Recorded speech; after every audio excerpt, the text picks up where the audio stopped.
you ever wondered how some parents manage to successfully look successfully like they are homeschooling their children while running a business at the same time? And what does that really look like behind the scenes? Welcome back to Balancing Business and Babies. I am really excited to have Sammy Bahanan on the show today. Sammy is the founder of Bahanan Virtual Solutions, and she is a bit of a powerhouse really when it comes to helping service-based business owners streamline and scale their operations. I suppose you would call her an OBM in our sort of circle of people. But what's even more inspiring with Sammy is that she is doing all of this while homeschooling her children. So Sammy is going to tell us all about her family life and how she makes homeschooling and her business work together. She used to be a teacher as well, so she's going to share why she moved away from sort of the public schooling system to becoming an entrepreneur and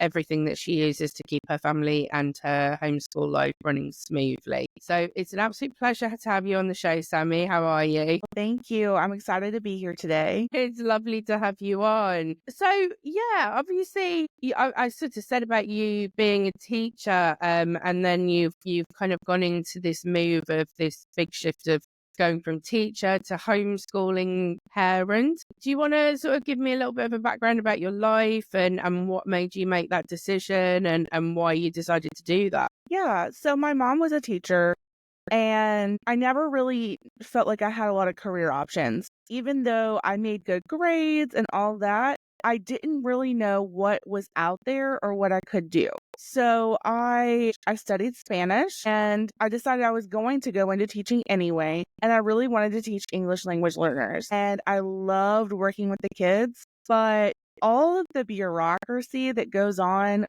in the education system, and honestly, just the cattiness between the teachers was too much for me.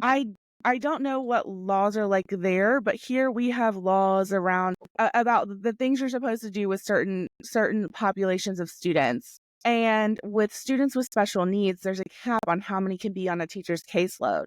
Well, with students who are learning English as a second language or as a new language, there is not a cap on students who can be on a caseload. So I would have 150 plus students on my caseload, and I was responsible for making sure they were meeting their goals and getting everything turned in and making good grades. And honestly, it just became too much. And I knew when I started teaching that wasn't my end game. I really was interested in becoming an advocate for English language learners and making like educational policy changes. And when COVID hit, I was teaching and I had 2 young kids at home. My husband he had been staying home with the kids, but he had just gone back to work. And so I was like, okay, I'm going to stay home with my kids now. And for the year and a half that we were out of school for COVID, that worked really well. And then it was time to go back to school. And I had really been struggling with my mental health. It was bad. It was really bad. I ended up taking medical leave for my mental health. And during that time, they decided to non-renew my contract.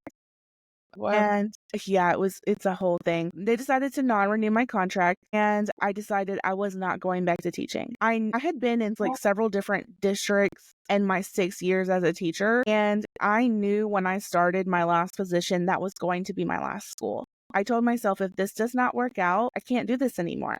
Just because of the expectations. I was working. I would get to school at 6 o'clock in the morning and stay until 6, 7, 8 o'clock at night. And I had a lot more responsibilities than other teachers. I taught middle school. So I know elementary school teachers work really hard and I know middle school teachers work really hard. Not saying that at all. But I had more responsibilities than the other teachers did, as I had to do all this paperwork and I had more prep. Like I had to plan for 5 completely different classes, whereas my other teacher, the other people I was working with were planning for 1 or 2, and it was just too much. It was so much. I couldn't keep up. I was constantly working. But during that time, I really became more interested in homeschooling my kids. At the time, my kids were 2 and 3, and I really started seeing some things I did not like in public education. And one of them was the lack of control, and I guess not necessarily control, but the lack of the ability to apply consequences to students. My kids are extremely well behaved, and I remember being the same way in school and feeling like I was being cheated because I had to sit through so and so throwing a tantrum or distracting the teacher, keeping me from getting to learn. And it was just very frustrating, and I didn't really want the same thing for my kids. And then also seeing how things were just kind of thrown together and how we were rushing kids through materials just to teach them a test, even if they didn't learn it, and how everything was so focused on the testing. And I'm not sure, is it like that in the UK as well? Yeah, Yeah, unfortunately. it's so focused on the testing and not whether the kids are doing well or actually making improvements. And so there are so many kids falling into the cracks, and then we're expected to lie about it to appease parents and to make the kids feel better about themselves. And so there were just so many things that I was like, this doesn't feel right at all. This doesn't feel right. This is not what I want my kids to experience. And then a friend of mine who was teaching, her son was being bullied and nothing was being done about it because the other child in question had special needs. And I understand that that there are special needs that need special attention. But the fact that that child was bullying her child to the point that he came home crying every day and nothing was being done, Yeah. that was kind of like the last straw for me. I need to figure out something else. How am I going to make this work with my kids? So when I started working from home and I decided that I was not going to return to the classroom, I actually started teaching online, and I started an online tutoring business in addition. And that's where I learned a lot about the things I do now. But that's what we did so that I could stay home with my kids, and we did online preschool.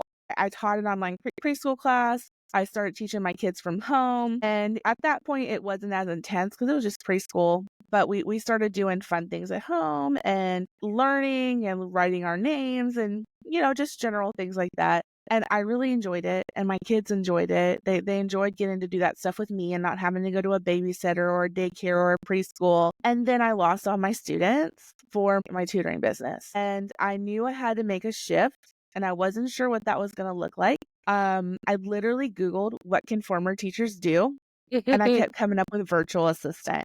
So I was like, okay, I'm going to give this a shot. So I started out as a virtual assistant. I was like, this is great because my kids can be home with me.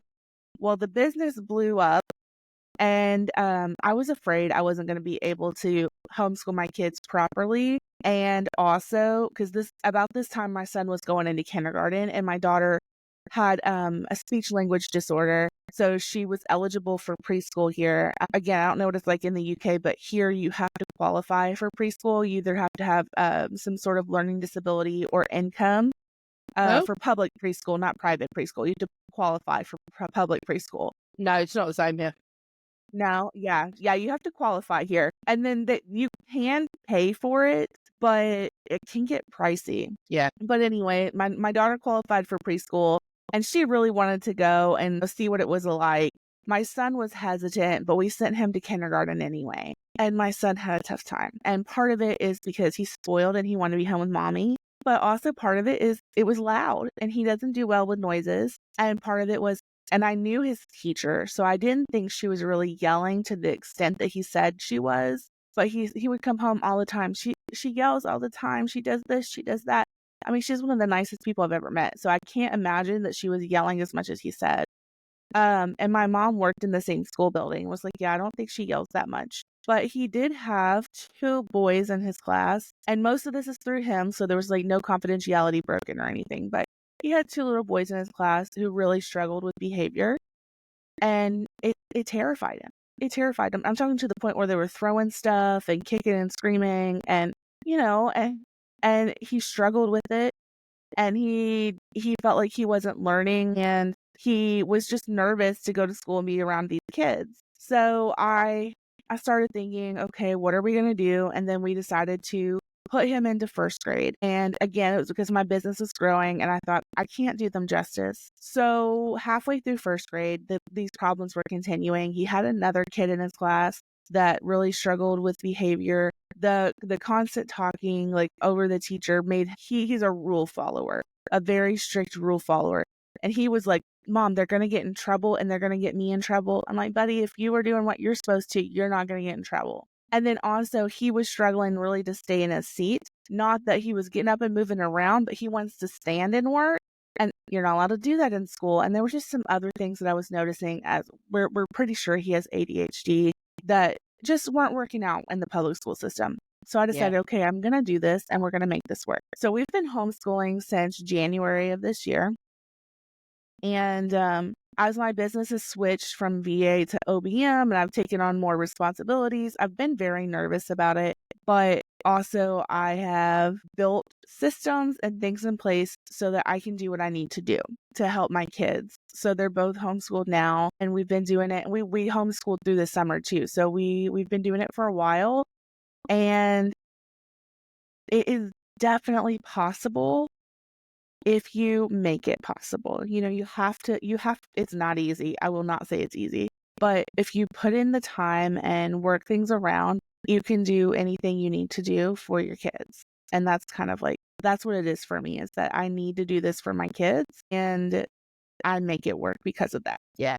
We've had a similar kind of, I suppose, a similar sort of journey with a few little differences, obviously. My little boy is 4.5. Well, he's just over 4.5. He's 5 in April.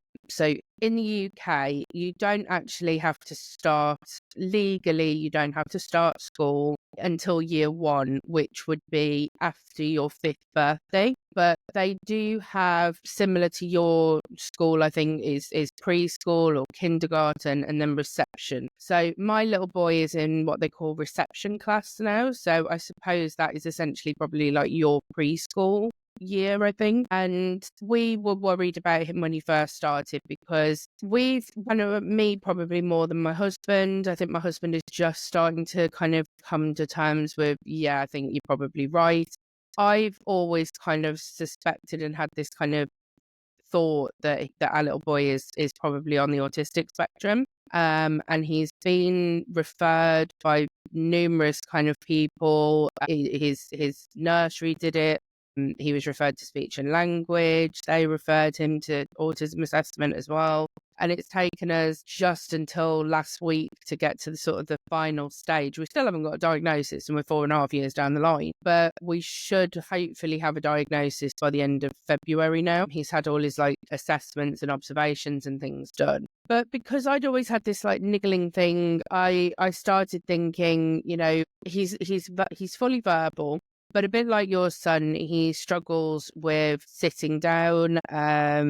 He tends to get up a lot. He's very sort of movement orientated. He sometimes struggles with listening, not listening as such, but if he doesn't want to do something, he won't do it. And that it doesn't matter whether it's me, his dad, a teacher, anyone that tells him, unless you sort of tell him in the correct way, or make it sound like it's his decision to do it, then he tends to push back even more on you if you sort of put a demand on him. So rather than saying to him, you need to pick your toys up, he will just shut down on that completely. It won't matter whether you dragged him around the living room and made him pick his toys up, he will not do it. So we have to we found the way to word things now is to like frame it as a question. So would you like to pick your toys up now, or would you like to pick them up in 5 minutes, but mummy won't help you do it? So we sort of like give him a couple of options, and then that works better with him. But we were really worried about him going to school because of all of these little things that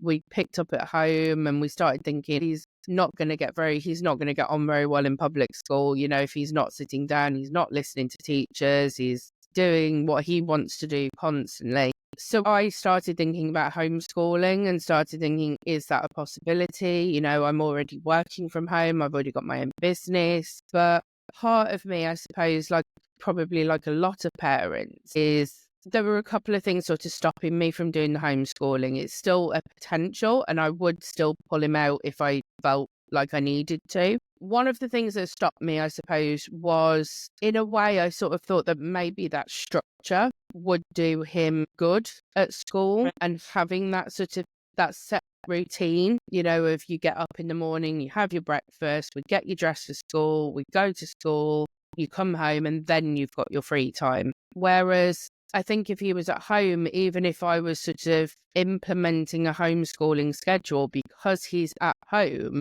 I was worried that he would still see it as well, I'm at home, I don't need to do this. I don't need to learn. I don't need to listen to what mummy says. Mummy's not like an authority person like a teacher is, a third party authority person. So there was that kind of pushing in the back of my mind. And I sort of thought maybe school would be a beneficial thing to him. And then the other side of the coin is, from my point of view, as a selfish point of view, is how do I get my job done when I've got him here constantly? Yes. Like, I really struggle in holidays, and, weekends aren't too bad because I obviously know that the weekends are coming up and I don't schedule work on weekends. But when you've got things like the summer holidays, which in the UK is 6 weeks of holiday, it's like, I can't not work for 6 weeks. So then I have to look at, do I get his nan up to come and help? Do I just book off a week and then work the rest of it's really horrible. So we settled on the idea of, we'll send him to school in reception and we'll see how he gets on. Unfortunately, fingers crossed, touch wood, so far he has been doing brilliantly. He's actually been thriving at school, but it is still a potential that if something were to happen and the school did something that I didn't agree with, or I felt like he wasn't getting the best out of being at school, that I would pull him out and I would homeschool him. How do you kind of find a balance between what you're doing work-wise and being a mom that homeschools as well? How are you sort of juggling that at the moment? Yes. This is definitely a place where I could use a little more work. But basically, this is what we do. So during the day when I'm working, I give my kids things they can do on their own. So they have independent work. And it's not the thing with homeschooling is you don't have to do the 6-7 hours a day. That's excessive. So that's very helpful knowing that and being very flexible. So we start out, they read some books, they do some handwriting activities, they do some independent math. Then they do some things together. They play some games together, like learning games, and then they have their playtime. And then when dad gets home and I'm done working for the day, we really get into the schoolwork. So it is a little backwards for us. But that's what works for us. And that's kind of what's important is like figure what works for you. And that's the great thing about it. And then there are some days when I have to work from the time I wake up to the time I go to bed. And when that happens, we work on Saturday. We work on Saturday instead. And that's perfectly okay. Well, it is here. I don't know about in the UK, but that's perfectly okay. Like, it doesn't matter what day we do it or what time we do it, as long as it gets done. So that's how we manage it over here. And then my kids are a little older. They're 6 and 8. So I have also though put things in place to help us manage it. So my kids are really big about snacking. They don't eat much at meals. They snack all the time. And we have tried to like make them eat at meals and they're just like starving. Like, they're not really starving, but they think they are in between. So we have like little baskets on the table. My son woke up at like 10 o'clock last night asking me for a curry. So I was like, you're not eating a curry. Like, oh my gosh. Yeah. Like they're constantly hungry, they think. So we've set up like a little snack table. Anything on that table, they do not have to ask me for. They can just get. And it's all stuff like we make sure at the beginning of the week, it's all stuff they can open themselves. And we practiced opening things. So that was also very helpful. So we practice opening things and those are things they can get by themselves. And then we make sure that for first thing in the morning, because my kids will come in and say, I'm so thirsty. I need this. I need this. I need this. And that's very distracting, especially if you're in a meeting or you're in the middle of something that's been taking you a while. So I will get their drinks ready the night before in a cup with a lid, put it in the fridge, and they know they can go get that. And then we try to have drinks for throughout the day that they can get. So like we have bottles of water, we have juice boxes, like things that they can get and do on their own. And really, it's just really thinking about those things that are so little and silly, but that are going to make a huge difference in your day because you don't have to get up 50 times to get your kid a drink. Because like I've got 2 of them. I go get one a drink, I come sit back down, then the other one wants a drink. And then it's a whole thing. It's a whole thing. And then it gets really frustrating when you're trying to get something done. So it's not easy. I will never say it's easy, but it is doable. And putting those different things into place have been extremely helpful for us. Do you find that you ever get any pushback from the kids from, say, they're watching a film and they're having their downtime, or they're playing in the garden, and you say to them, right now it's 11 o'clock in the morning, this is our school time, our learning time. Do you find that they struggle to kind of swap from being their relaxing time to going into that learning sort of phase or stage? Yes, my daughter doesn't have any issues, but my son does. And part of it is just motivational. He just doesn't have the motivation for it. My daughter is very intrinsically motivated. She just has this desire to learn, and my son does not. And so I have to find ways to motivate him to do what needs to be done and to learn. So yes, for my son, it's a huge ordeal. And I know he never would have done these things at school with a teacher. It's just because he's comfortable with me and I'm mom, but he is so slow at getting things done. He just doesn't want to do it. And he will take more than his sweet time, and he will not do his best work. And I'm like, I know you can do better than this. Because he just doesn't want to do it. And again, he's not a bad kid. He's not interested in school. And if he's not interested in something, or something is hard, he shuts down and doesn't want to do it. And so we've had to figure out ways that make things more fun, or, allow him to stand and dance and move around while he's doing the homework. Or I'm thinking about buying one of those big bouncy balls, what I'm talking about, that you sit on. Yeah, I'm thinking about buying one of those for him, because I think that would be a lot of help. Like a big bouncy ball. Yeah. Yeah. Yeah. And I'm thinking about, we're constantly thinking about new things and new ways. So I've learned that he actually does better if we're not sitting at the kitchen table, and he does better if we're sitting somewhere that's a little more relaxed. I know that doesn't make any sense, but so we'll work from the living room, or we'll work outside sometimes. Just anything I can find that motivates him, because yes, I do find that he doesn't want to learn. And then also reminding him why it's important. And he's still too little to really understand fully. He's 8, and so he is still, he's still trying to understand. But, trying to tell him, this is why it's important we got to go to school. This is why we have to do school. This is, and that sort of thing. And then also I found a lot of help with setting alarms, because then it feels like, oh, mom didn't just decide this because she is in a mood, It's like, this is set, this is what we're doing. So I found a lot of like, he doesn't push back as much if alarm goes off and it's like, hey, it's time for school. The alarm went off, let's do this. So that's also pretty helpful. But yes, I do find the pushback. Yeah. But I think that's one of the beauties of home educating and homeschooling, is that you can, like you say, tailor it around your child and how best your child learns. I fully appreciate that schools and teachers especially try their best to do that. But obviously when you've got a class of 30 plus children, you physically can't do that with them. You cannot individually tailor a lesson to an individual child as much as you might want to. And if you've got one child or a couple of children, like us, for example, that have got, potentially very active children that are more wanting to get up and they want to do stuff and they want to move rather than sit down and, learn like that, the classroom environment isn't the best way for them to learn. With homeschooling, you can incorporate so many things in, say, jumping up and down on the spot, for example. You can do that as like, just getting them to jump up and down on the spot. You can get them to have their exercise for the day, their PE lesson, for example. You can also incorporate maths into it by getting them to jump a certain amount of times. What happens if they jump X amount of times, but then they only jump this amount of times, is how many times have they jumped, and you can make it more individually tailored to them. My son is, like I say, nearly 5. He has never, ever, ever shown an interest in art, craft, none of that. He's never been interested in it. He's very much into, they call them small world kind of characters and animals and things like that, little play figures. He loves playing with them.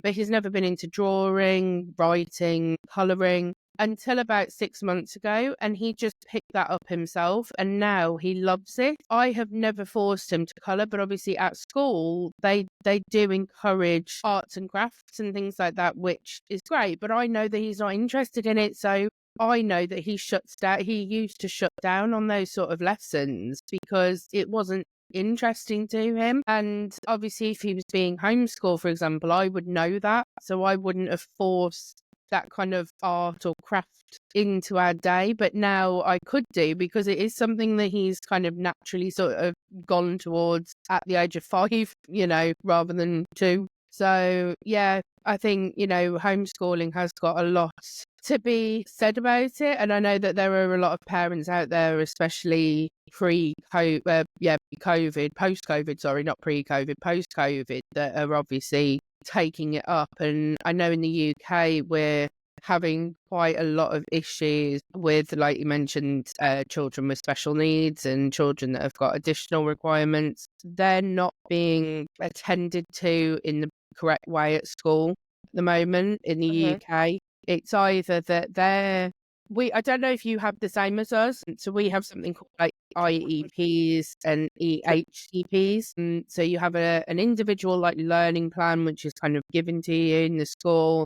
And then you have an EHCP, which is where you can apply for funding and stuff like that if your child needs additional, maybe like a key worker or additional books and things like that to help them. And it is impossible to get them at the moment. So you're sending your child to school without these like individual learning plans, or even if you've got an individual learning plan or an EHCP, they're not being followed, they're not being implemented in the school because the school hasn't got the funding to be able to implement what the child needs. So I know a lot of SEN parents are looking now at homeschooling as an option. And like I say, it was one of the main reasons why it's still a consideration for me. Like I say, it's not something I've jumped into at the moment, but it is still a possibility. I'm just waiting to see how he goes at school. I'm letting him sort of tell me what he wants to do, basically. So yeah, I think homeschooling has got a lot of positives, and I completely get why parents are doing it. I think it's great. What do you say to parents that are, because obviously you're coming from a teacher background and an education background, and I know that many parents are probably thinking they might not have the education to teach their children themselves, because they don't feel like they're clever enough, or there are certain subjects that they may struggle with. And what do you kind of say to those parents that are maybe thinking that? Yeah, so you can always outsource it. I'm not even though I was an English language teacher, I taught middle school students, and most of them already knew how to read. So I've not been very great at teaching new readers. And so I've had people help me with that. My kids have had tutors. They've taken classes. Like, we have this thing called OutSchool. They've taken classes there. And then just there are so many books and things out there to help you learn. There are classes online they can take, even for kindergarten. The resources are out there, and they range in price. So a lot of homeschool families, are very conscious about how much they spend, which I totally understand. So they do range in price, but there are things out there to help your kids, and there are free things. And I think that if you're willing to do the research and put in the work, you can find what you need to help your kiddo. Like I said, I'm not the greatest at teaching reading to younger kids. I can teach reading to English learners, but like to younger kids, it's not my big thing. And I've done it, I just don't love it. So my kids take a reading class, and we have watched videos on the internet, and my son's in tutoring. So we have been practicing all kinds of different things. And then I know when they get older and they need to take science classes, we're going to have someone else teach those, because I'm not very good at science. Is not my thing. So there are resources out there to help you. And as far as if you do decide to buy a curriculum, it pretty much will walk you step by step through what you need to do. We did not decide to buy a curriculum, but that's because I knew how to create one and how to make things work for us. But there are step-by-step curriculums that tell you exactly what to teach and when, to make sure your kids get everything by the end of the year. So all those resources are out there. They're easily available, and then they are at different price points. And I do recommend that you join like homeschooling groups on Facebook, or you reach out to your libraries or your community resources to find out who else is homeschooling in your area, because that has been very helpful for me to figure out what programs we want to go with. Lovely. Going back to your business, you started a bit like me, same as me, VA, started as a virtual assistant, and you are now an OBM. So for those that don't know, it's OBM, Online Business Manager. So do you want to kind of explain what an online business manager is and why that's different to a virtual assistant and why you went into being an OBM? Yes. So an OBM is more of someone who does the strategy, where the VA is the implementer. And the OBM can also implement, but it's a little more high level than what a VA typically does. For a VA, you should have your processes already in place and have things planned out and just say, this is how this is done. This is what you're going to do. And OBM will help you figure out how to do those things, what's the best way, what's most efficient, and figure out who's going to do what, those sort of things. So an OBM manages the day-to-day operations of your business, where a VA is more of an action person. And they're both very important for a business to grow and to get everything done that needs to be done. But I would say an OBM is more of a partner in your business who has a little bit more, they don't really have a stake in your business, but they have a little bit more of a say in it. And then that's someone that you trust to help you make decisions and to build your team and those sort of things. So OBMs do a lot of things, but some of the biggest ones are creating the systems, documenting them, and then running your team. At least those are the big things that I do. And as far as like running the team goes, just making sure that everybody's on the same page, we all have the same goals, and that everybody has what they need, are some of the big things that I do. And How did you get yeah, in? How did you get into that from being a VA? Like, what was is there a course or something that you needed to do to move from that? Or was it something you just you had a client that started wanting more responsibilities out of you as a VA and then you kind of progressed into it that way? yeah, that was kind of what happened. As a VA, I realized I was doing a lot, and that other VAs had like a scope of work and they only did what was on that list.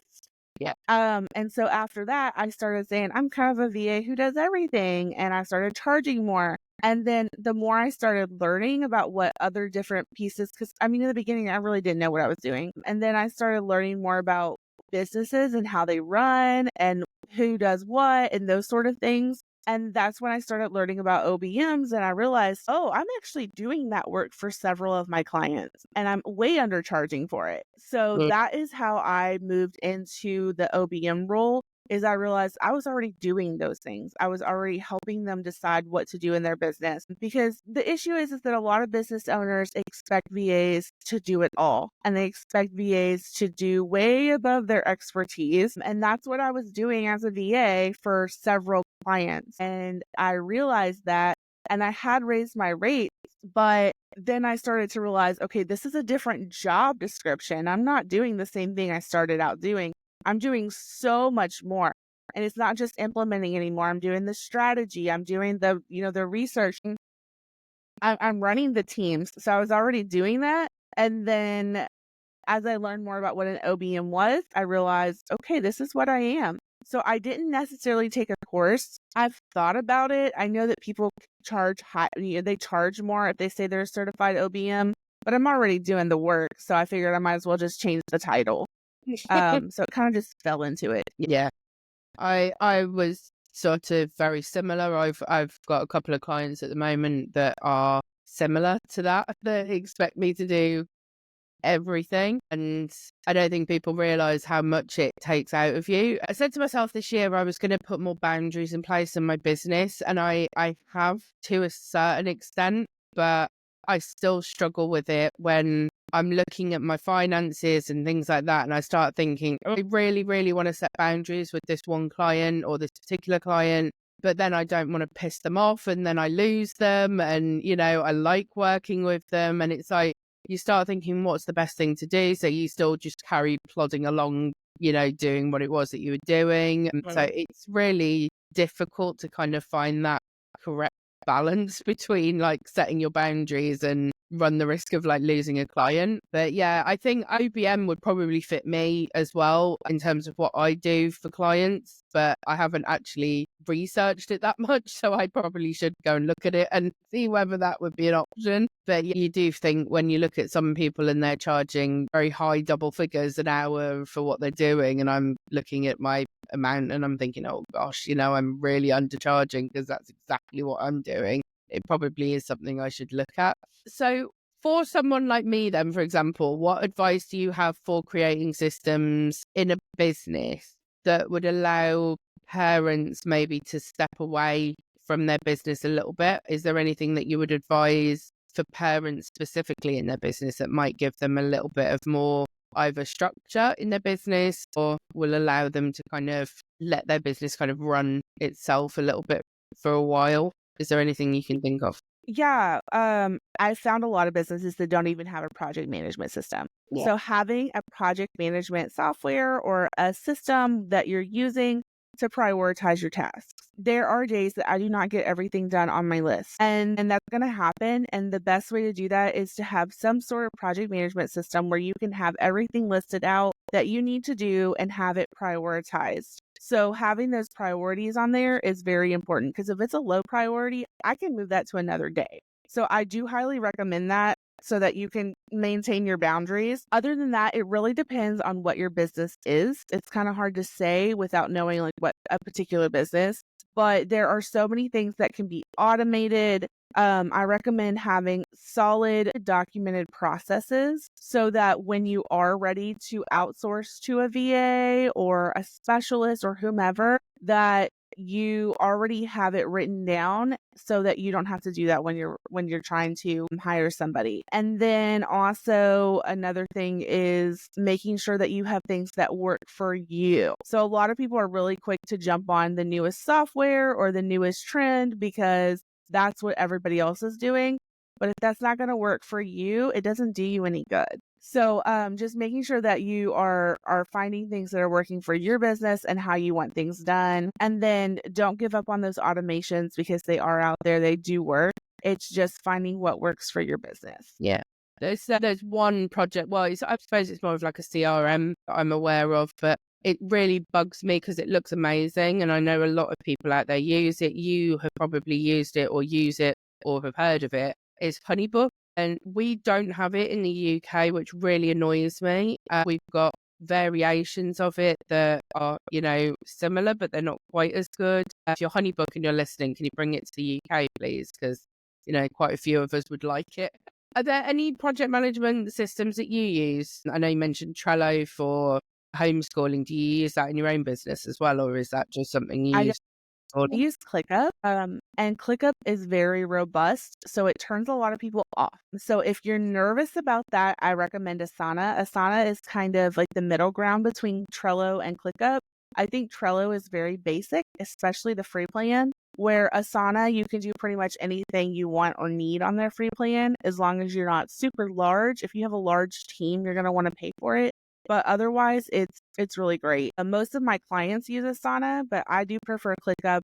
It's kind of a mix of Notion and Asana and all the other project management platforms. So I do really like it for that. And I would just, there is a learning curve, but they do offer a free call if you pay for it. So take advantage of that. They offered me a free 45-minute call when I started paying for it to walk me through some things. But yeah, I definitely think that having a project management system is important. I would try to stay away from Trello because it is so basic, but Asana is really good. And it's very good for people who are starting out with project management. Yeah, I use ClickUp.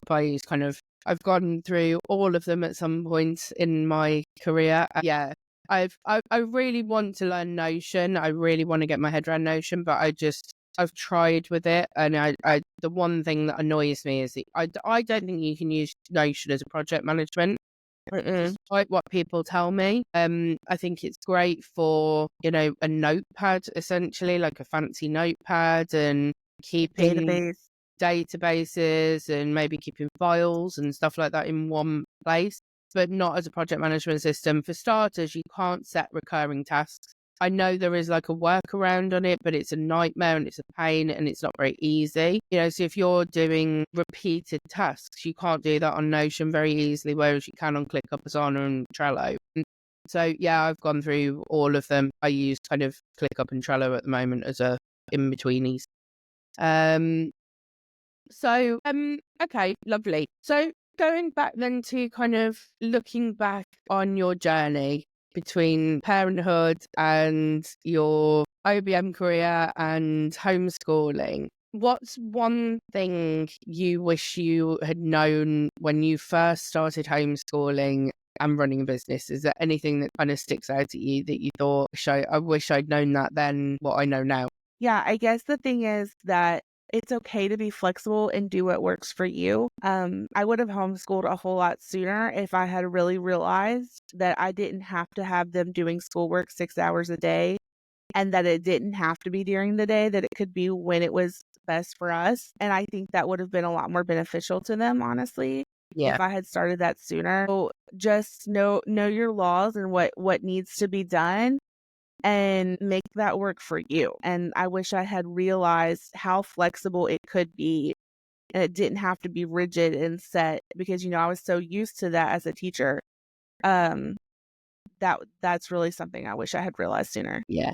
Yeah, I think that's the main takeaway, isn't it? Is realizing, I think for anyone that is out there that is thinking about homeschooling, I think looking and researching about deschooling is probably your first place to go, because we still feel like if we're homeschooling that they've got to do the same as what they would do in a classroom, which is not the case. And I think to maybe look at how to de-school yourself and get out of that school mindset is probably a good way to do it, if before you actually look at homeschooling, and then you can kind of look at the homeschooling methods and how people work it, being flexible and working it around your family and what your family requires. So yeah, I completely agree. Sammy, thank you so much for coming on and sharing your story and all of the advice you've given. It's been really interesting to hear as well. For everyone listening, I know how kind of, and Sammy does as well, how kind of overwhelming it is to kind of balance your business and your family. Despite the fact that Sammy doesn't recommend Trello, I have put together a Trello board just as a little kind of thing that I'll pop in the notes for parents that maybe want to kind of stay on track with certain tasks. So that will be in the show notes. Sammy, do you want to just give your details as to where people can come and find you if they are wanting to get any information on OBM or any of your services that you offer, if there are businesses out there as well? Yeah, the best place to find me is on Instagram. I'm at Bohannon Virtual Solutions, and I've got a little bit of everything on there about what I do and how things are going. So that's the best place. Lovely. Okay. And I will put all of Sammy's details and everything as well in the show notes as well. So if you do want to go and contact Sammy, you can do so by clicking on those. Thank you for listening, everyone. And thank you again, Sammy, for coming on. And I will see everyone next time on the next episode of Balancing Business and Babies.